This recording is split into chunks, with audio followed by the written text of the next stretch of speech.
I just did an ECM motor module X13. We're at 0.74 roughly. Supply, total external.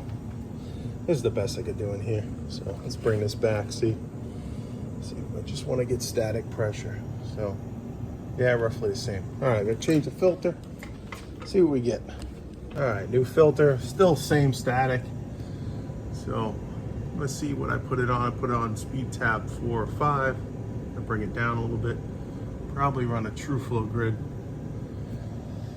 Let's see what we got. All right, so I went outside. We did have on speed tap 4. So for high speeds, speed tap 4. So it's a 3.5 ton outside. So we're gonna go for 3.5. So we're gonna go speed tap 3 and then check the static. Speed tap 3. All right. All right, we went to speed tap 3 and you can see it's still same. So it's a similar thing I was getting with the last X13 motor. So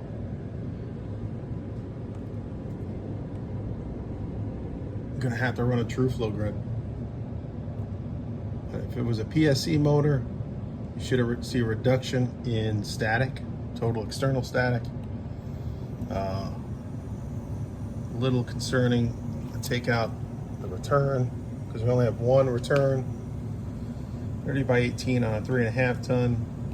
Static was 0.4 on a supply. I had to go through every supply register to make sure that it was open. Everything looked open. So this is where you'd want to do some more advanced looking up in the attic to see if there's any obstructions or ductwork is reduced. Do like an NCI workflow. But yeah, should have seen a reduction in that. Unless my probe is not getting all the way through. It's tough on these reams, not a lot of room.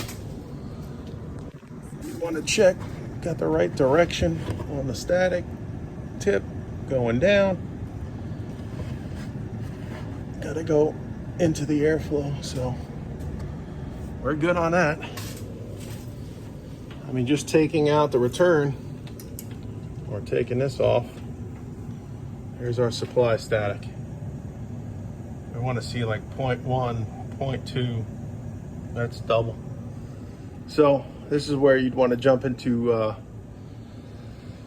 you want to jump into the true flow and see what the true airflow is and go off my market 350 CFM per ton. And